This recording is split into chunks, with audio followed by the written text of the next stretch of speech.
हजरत हाजी पीर शाह बुखारी रहमतुल्लाह अलैह, जिन्हें कच्छ के सुल्तान के रूप में भी जाना जाता है, की कहानी वीरता, सेवा और रूहानियत का एक खूबसूरत संगम है। शीर्षक: कच्छ के रक्षक हजरत हाजी पीर की गौरवशाली दास्तान। परिचय, इंट्रोडक्शन। बैकग्राउंड में रेगिस्तान और दरगाह के दृश्य। कच्छ के सफेद रण की सीमाओं पर एक ऐसी दरगाह स्थित है जहां हिंदू और मुसलमान दोनों अपनी आस्था का शीश झुकाते हैं। यह दरगाह है हजरत हाजी पीर शाह बुखारी की। लेकिन क्या आप जानते हैं कि एक शहजादे और सूफी संत होने के बावजूद वो भारत के इस सुदूर कोने में कैसे और क्यों आए? भारत आगमन और कच्छ का रुख। The journey. हजरत हाजी पीर मूल रूप से बगदाद, इराक के रहने वाले थे।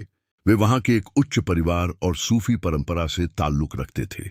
वे इस्लाम की शिक्षाओं और शांति का संदेश फैलाने के लिए भारत आए। भारत आने के बाद उन्होंने हज की यात्रा की, जिसके बाद उन्हें हाजी पीर के नाम से जाना जाने लगा। घूमते हुए वे गुजरात के कच्छ जिले के नारा क्षेत्र, जो अब पाकिस्तान सीमा के पास है, में पहुंचे और वहीं अपना बसेरा बनाया। कच्छ आने का असली मकसद, द मिशन। हाजी पीर केवल इबादत के लिए नहीं आए थे, बल्कि उनका जीवन मानवता की सेवा के लिए समर्पित था। उस समय कच्छ का यह इलाका काफी दुर्गम था। उन्होंने यहाँ मुसाफिरों के लिए पानी की व्यवस्था की, गरीबों और लाचारों की मदद की, लोगों को भाईचारे और नेकी का रास्ता दिखाया। वो महान शहादत, द सैक्रिफाइस, क्यों और कैसे शहीद हुए? हाजी पीर के यहाँ आने और यहाँ बस जाने की सबसे बड़ी वजह एक धर्म युद्ध बना। लोक कथाओं के अनुसार एक बार सीमा पार के कुछ लुटेरे और हमलावर स्थानीय ग्रामीणों की गायों को छीन कर ले जा रहे थे। गायें उस समय लोगों की आजीविका का मुख्य साधन थीं। एक अबला स्त्री की पुकार सुनकर हाजी पीर अपनी इबादत छोड़कर उठ खड़े हुए। उन्होंने अपने साथियों के साथ उन लुटेरों का पीछा किया। भयंकर युद्ध हुआ। हाजी पीर ने उन लुटेरों से डटकर मुकाबला किया और गायों को मुक्त कराया।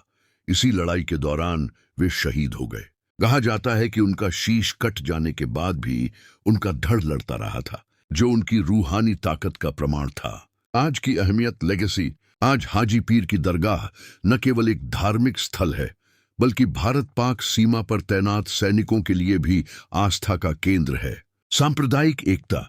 यहाँ हर साल लगने वाले मेले, उर्स में हर धर्म के लोग आते हैं।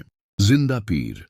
उन्हें जिंदा पीर माना जाता है, जो आज भी अपने दर पर आने वालों की मुरादें पूरी करते हैं। हाजी पीर कच्छ में इसलिए आए ताकि वो इंसानियत की सेवा कर सकें, और वो यहीं के होकर रह गए क्योंकि उन्होंने इस मिट्टी के लिए अपना खून बहाया। उनकी कहानी हमें सिखाती है कि मजहब से बड़ा मानवता का धर्म है।